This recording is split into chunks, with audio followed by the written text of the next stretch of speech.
Sa ngalan ng Ama, ng Anak, ng Espiritu Santo. Amen. Ang pagpapala ng ating Panginoon Hesus Kristo, ang pag-ibig ng Diyos Ama, at ang pagkipagkaisa ng Espiritu Santo, naway sumainyong lahat. At sumaiyo rin. Mga kapatid, duminin natin ang ating mga kasalanan upang tayo maging marapat gumanap sa banal na pagdiriwang. Inaamin ko sa mapangyarihang Diyos At sa inyo mga kapatid, naluba akong nagkasala sa isip, sa salita at sa gawa, at sa aking pagkukulang. Kaya isinasamo ko sa mahal na Birheng Maria, sa lahat ng mga anghel at mga banal, at sa inyo mga kapatid, na ako'y ipanalangin sa Panginoong ating Diyos. Kaawaan tayo ng makapangyarihang Diyos. Patawarin tayo sa ating mga kasalanan. Patnubayan tayo sa buhay na walang hanggan. Amen. Panginoon, kaawaan mo kami. Panginoon, kaawaan mo kami. Kristo, kaawaan mo kami. Kristo, kaawaan mo kami. Panginoon, kaawaan mo kami. Panginoon, kaawaan mo kami. Manalangin tayo.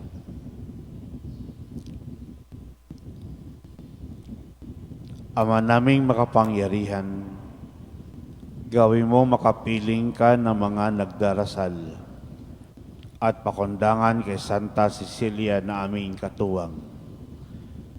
Paunlakan mong dinggin ang aming mga kahilingan. Sa pamagitan ni Jesucristo, kasama ng Espiritu Santo, magpasawalang hanggan. Amen.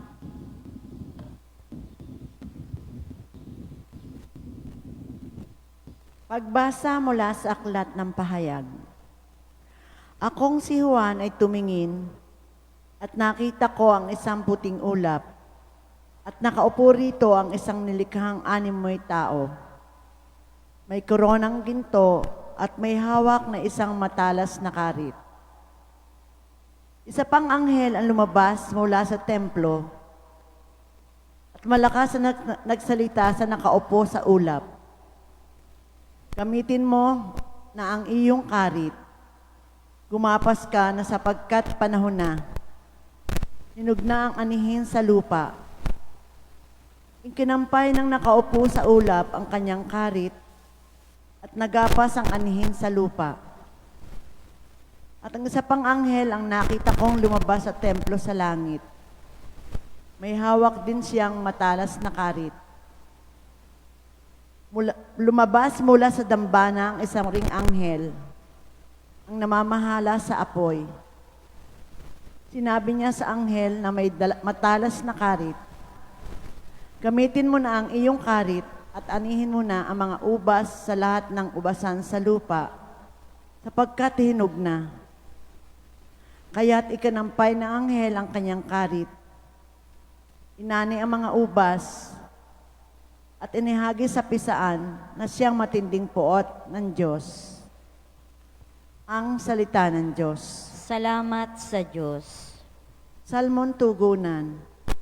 Panginooy paririto upang hatulan niya tayo.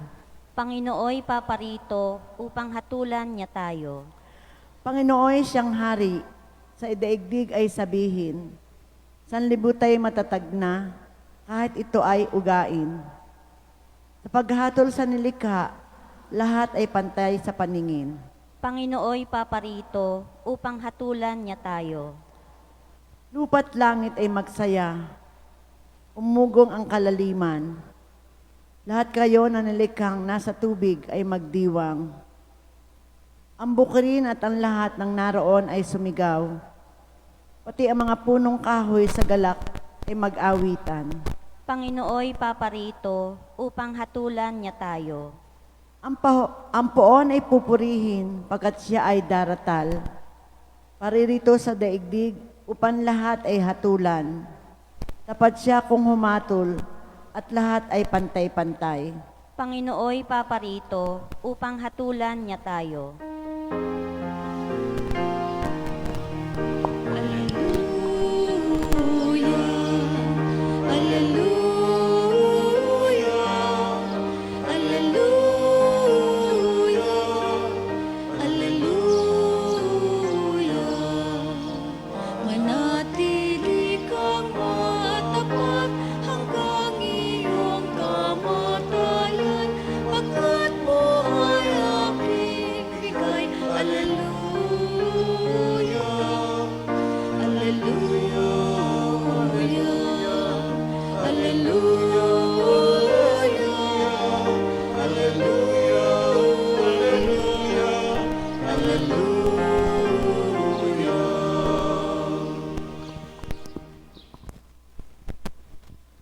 Sumainyo ang Panginoon. at sumaiyo rin.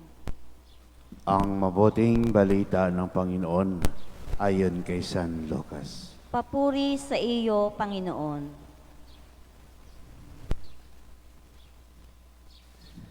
Noong panahon yun, pinag-usapan ng ilang tao ang templo, ang kanghangang mga bato na ginamit dito at mga palamuti na inihandog ng mga tao.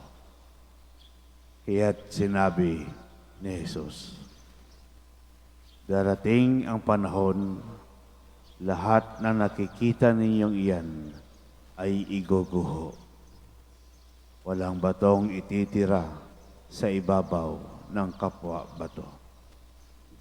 Tinanong nila si Jesus, Guro, kailan po ito mangyayari? At ano ang magiging palatandaan na ito'y magaganap na?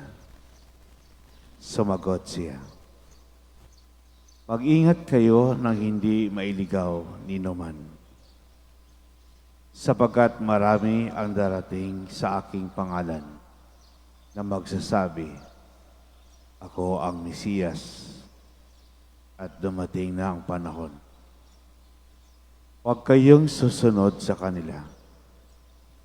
Huwag kayong mabagabag kung makabalita kayo ng mga digmaan at mga himagsikan. Dapat mangyari mga ito, ngunit hindi darating, karakaraka ang wakas. At sinabi pa niya, makikipagdigma ang bansa laban sa kapwa bansa at ang kaharian sa kapwa kaharian. Magkaroon ng malalakas na lindol, magkakagutom at magkakasakit sa iba. May lilitaw na mga kakilakilabot na bagay at mga kagilagilalas, tanda buhat sa langit. Ang mabuting balita ng Panginoon. Pinupuri ka namin, Panginoong Hesukristo.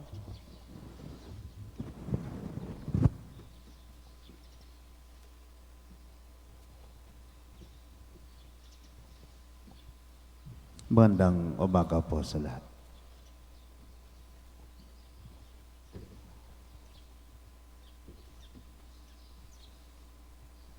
May hangganan po ang lahat na bagay. Maging tayo ay may hangganan. Ang kasiyahan, ang relasyon, at lahat na bagay sa mundo nating ginagalawan ay mayroon pong hangganan. May katapusan din ang buhay ng tao. Hahantong ng mundo ay may katapusan din. Hindi lamang tama kapag hindi tayo handa. Hindi lamang tama kapag hindi natin naihanda ang ating sarili. Kung mangyayari po itong katapusan,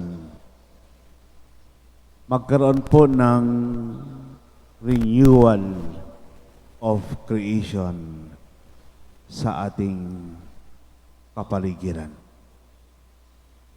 Lahat na bagay ay bago. Lahat na bagay ay mabuti. Lahat na bagay ay naaayon sa kalooban ng Diyos. Wala na pong masama at wala na pong kaguluhan. Dahil babaguhin lahat ito ng Diyos. Ito yung renewal of creation. Alam niyo po, brothers and sisters in Christ, today people have become expert planners for the end. We plan our retirement, our SSS, PhilHealth, Pag-ibig. We plan our pensions in life and hospitalization.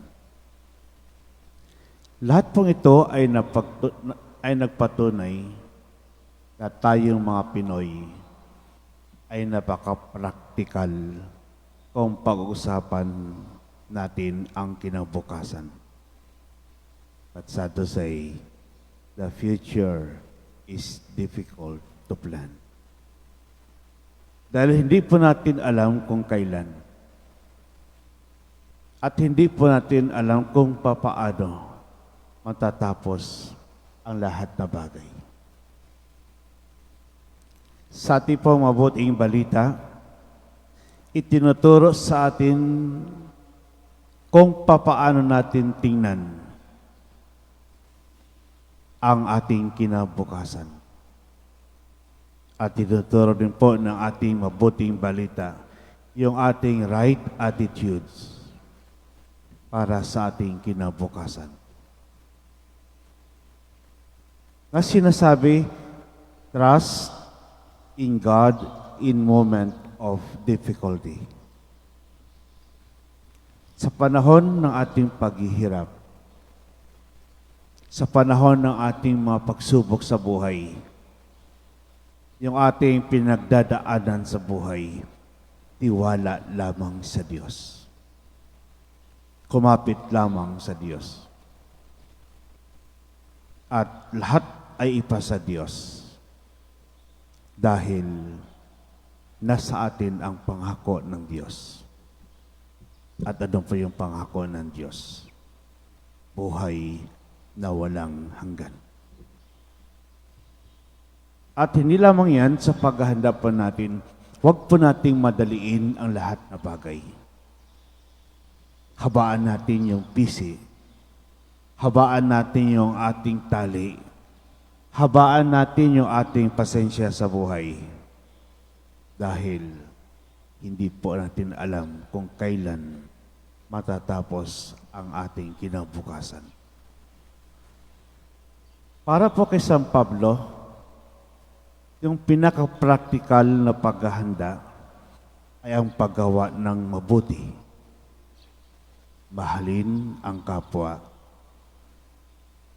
Magpatawad sa ating mga kaaway, tumulong sa pangangailangan. Ito po yung practical na paghahanda sa ating kinabukasan. Hangarin po natin ang langit. Pangarapin po natin ang langit. Our goal is heaven. In heaven, everything is realized. In heaven, everything is fulfilled. Everything is perfect. At sa langit, naroon po ang ating Diyos. Sa langit, makapiling natin at makasama natin ang ating Ama sa langit. We are pursuing goodness because it is always lead to the fullness of life. Ito po ang pangako ng Diyos.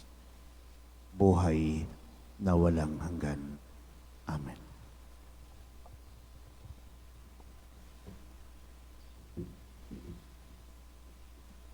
Sama-sama na titipon bilang bayan ng Diyos, may pananalig nating dalhin ang ating pangailangan sa Ama.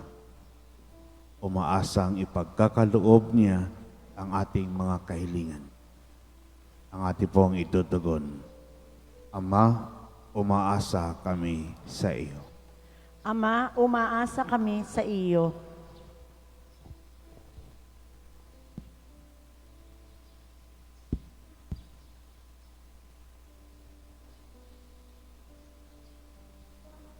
Ang ating mga pastol, wanay ganap na maiukol ang kanilang buhay sa pagpapahayag ng Ebanghelyo. Sa pamamagitan ng pagsaksi nila dito, manalangin tayo sa Panginoon. Ama, umaasa kami sa iyo. Ang mga magulang at mga guro, Naway maging buhay na halimbawa ng pananampalataya sa mga taong nasa ilalim ng kanilang pagkalinga. Manalangin tayo sa Panginoon. Ama, umaasa kami sa iyo. Tayo naway magsumikap na gawin kung ano ang tama at ang salita ng Diyos ang maging buhay na pwersa na gumagabay sa ating pagkilos. Manalangin tayo sa Panginoon. Ama, umaasa kami sa iyo. Tayo naway magmalasakit sa mga matatanda, mga nalulumbay at mga may sakit. Manalangin tayo sa Panginoon. Ama, umaasa kami sa iyo. Ang mga yumao, naway makatagpo ng kapahingahan at bagong buhay sa kaharian ng Diyos. Manalangin tayo sa Panginoon. Ama, umaasa kami sa iyo.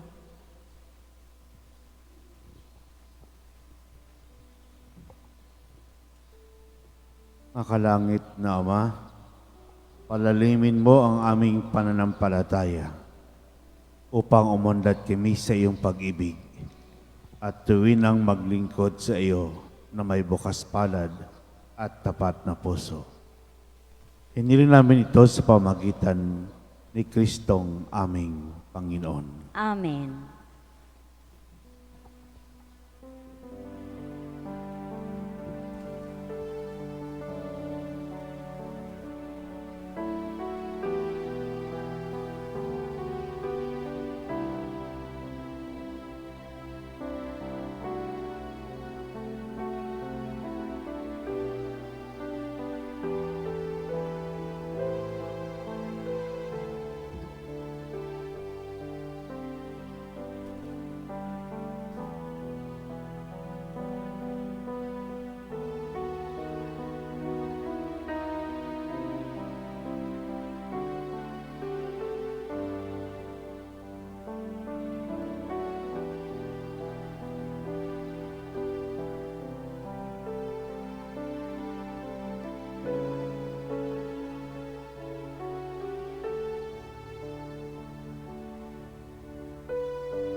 Malaking mga kapatid, upang paghahain natin kalugdan ng Diyos, amang makapangyarihan. Tanggapin nawa ng Panginoon itong paghahain sa iyong mga kamay, sa kapurihan niya at karangalan sa ating kapakinabangan at sa buong sambayan niyang banal.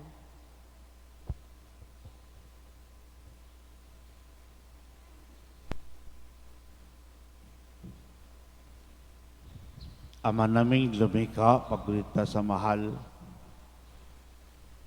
Santa Cecilia, niling namin ang aming paghain, ay lakipin mo ang kapayapaan upang kami maging hadtog na ikalulugod mo kailanman. Sa pamagitan ni Kristo kasama ng Espiritu Santo, magpasawalang hanggan. Amen. Sumainyo ang Panginoon. At sumaiyo rin. Itaas sa Diyos ang iyong puso at diwa. Itinaas na namin sa Panginoon. Pasalamatan natin ng Panginoong ating Diyos. Marapat na siya ay pasalamatan. Ama naming makapangyarihan, tunay marapat na kay aming pasalamatan sa pamagitan ni Kristo na aming Panginoon.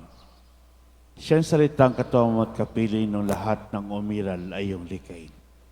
Siya'y sinugo mo para kami sa gipit palayain. Kaya siya'y kinalingan na mahal na Berhen na naging kanyang inang totoo sa kapangyarihan ng Espiritu Santo. Inako niyang sundin ang loob mo at kamtin ang sambay ng banal para sa iyo. Pinagtisang iunat sa krus ang kanyang mga kamay upang magwakas sa kamatayan at mahayag sa pagkabuhay. Kaya kaysa na mga anghel nagsisiawit ng papuri sa iyo, nang walang humpay sa kalangitan, kami nagbubunyi sa iyong kadakilaan. Santo, Santo, Santong Panginoong Diyos ng mga hukbo, napupuno ang langit at lupa ng kadakilaan mo, o sana sa kaitaasan. Pinagpala ang naparirito sa ngalan ng Panginoon, o sana sa kaitaasan. Ama naming banal, ikaw ang bukal ng tanang kabanalan. Kaya't sa pamagitan ng Espiritu, kayong banal ang kaloob na ito, upang para sa aming maging katawan at dugo ng aming Panginoong Jesucristo. Bago pinagtisang kusang loob na maging handog, hinawakan niyang tinapay, pinasalamatan kaniya. Pinaghati-hati niyon inabot sa kanyang maalagad at sinabi, tanggapin niyong lahat ito at kanin. Ito ang aking katawan na ihandog para sa inyo.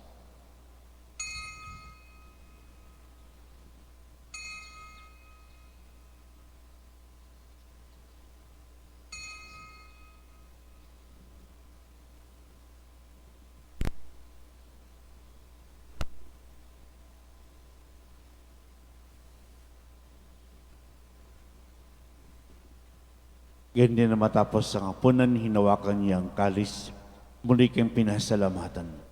Inabot niyang kalis sa kanyang maalagad at sinabi, tanggapin lahat ito at inumin. Ito ang kalis ng aking dugo, ng bago't walang hanggang tipan. Ang aking dugo na ibubuhos para sa inyo at para sa lahat, sa ipagpapatawad ng mga kasalanan. Gawin niyo ito sa pag-alaala sa akin.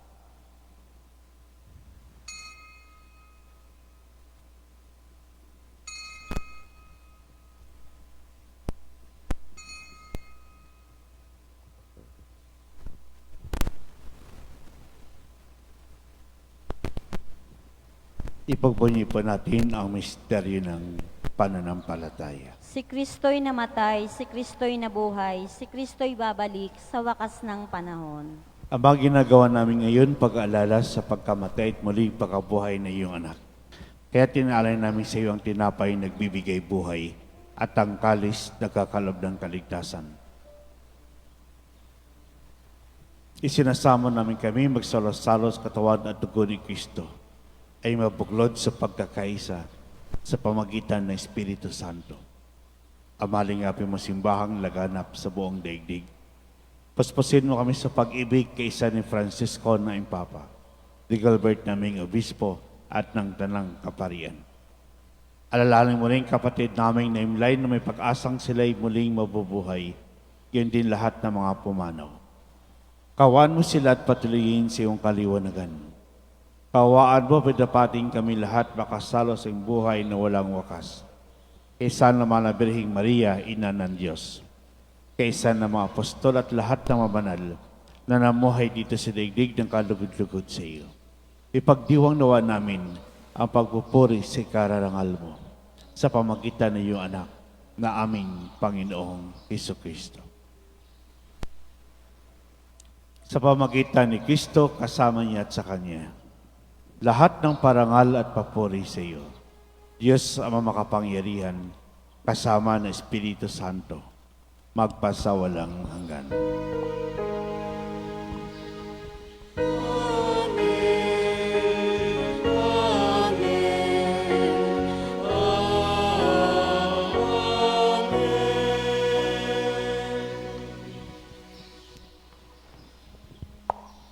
Sa tagubilin, nakagaling na utos at toro ni Jesus ng Panginoon natin na Diyos, ipahayag pa natin ng lakas loob. Ama namin, sumasalangit ka,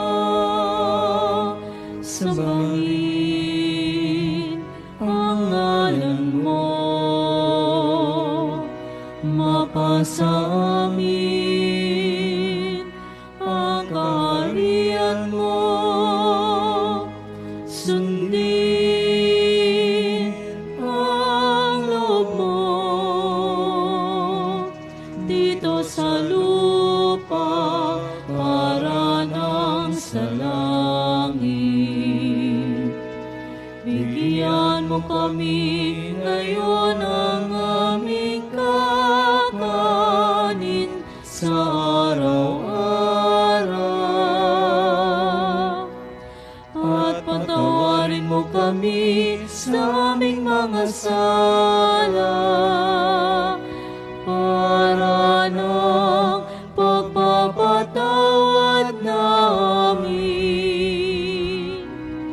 sa nagkakasala sa amin. At huwag mo kaming ipahintulot sa tukso, at iadya mo kami sa lahat ng masama. Pinalambing kami adyan sa lahat ng masama, pagkalooban ng kapayapaan araw-araw. Iligtas sa kasalanan, ilayo sa lahat ng kapahamakan. Samantalang aming pinabikan dakilang araw ng pagpapahayag ng tagapagligtas naming si Jesucristo. Sapagkat iyo ang kaharian at ang kapangyarihan at ang kapurihan magpakailanman. Amen. Panginoon si Kristo, sinabi mo sa iyong apostol, kapayapaan ang iniwan ko sa inyo. Ang aking kapayapaan ibinibigay ko sa inyo. Tungahin mo ang aming panampalataya at huwag ang aming mapagkakasala. Pagkalooban mo kami ng kapayapaan at pagkakaisa, ayon sa iyong kalooban kasama ng Espiritu Santo, magpasawalang hanggan. Amen. Ang kapayapaan ng Panginoon ay laging sumainyo. At sumaiyo rin. Pagbigayin po tayo ng kapayapaan sa isa't isa. Peace be with you. Good morning po sa lahat. Kordero ng Diyos na nag-aalis ng mga kasalanan ng sanlibutan, maawa ka sa amin. Kordero ng Diyos na nag-aalis ng mga kasalanan ng sanlibutan, maawa ka sa amin. Kordero ng Diyos na nag-aalis ng mga kasalanan ng sanlibutan, ipagkaloob mo sa amin ang kapayapaan.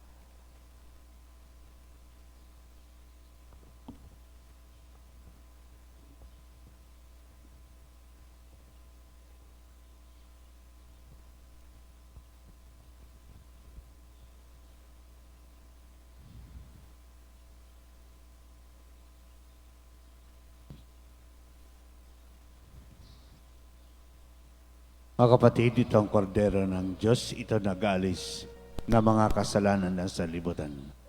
Mapalad mga iniyan sa kanyang piging. Panginoon, hindi ako karapat-dapat na magpatuloy sa iyo, ngunit sa isang salita mo lamang ay gagaling na ako.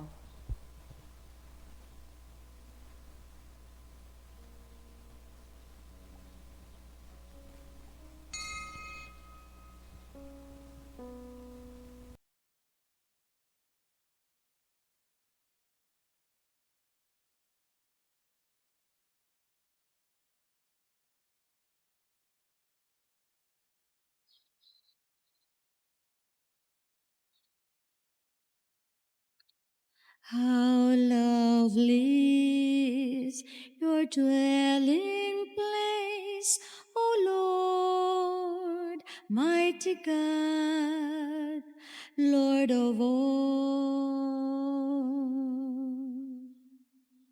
How lovely is your dwelling place, O Lord, mighty God, Lord of all.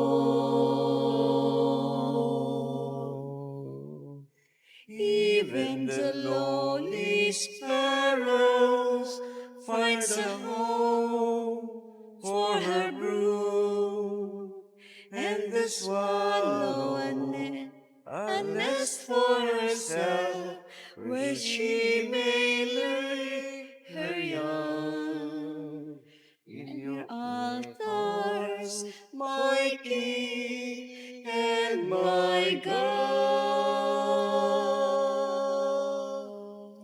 How lovely is your dwelling place, O Lord, mighty God, Lord of all.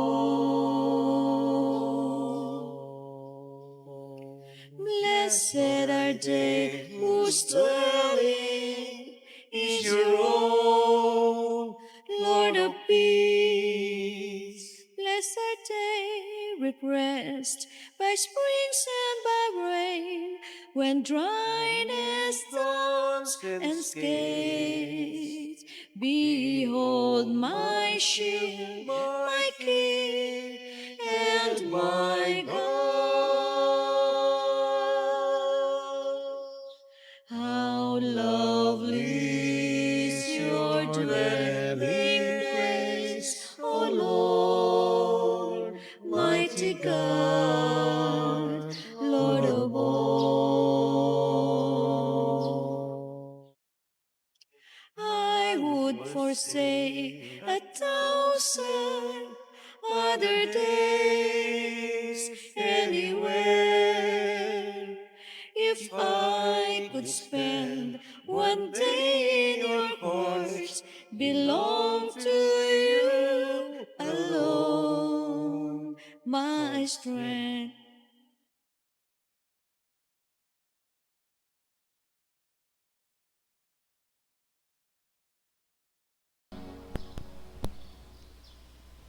Manalangin tayo.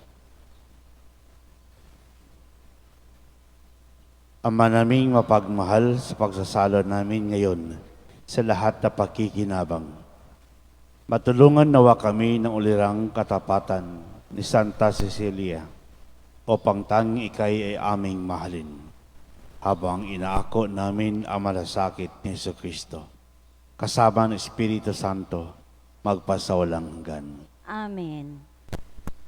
Sumainyo ang Panginoon. At sumaiyo rin. Pagpalain kayo ng mapangyarihang Diyos, ang Ama, Anak at Espiritu Santo. Amen. Kumakain taglay ang kapayapaan upang ang Panginoon ay mahalin at paglingkuran. Salamat sa Diyos.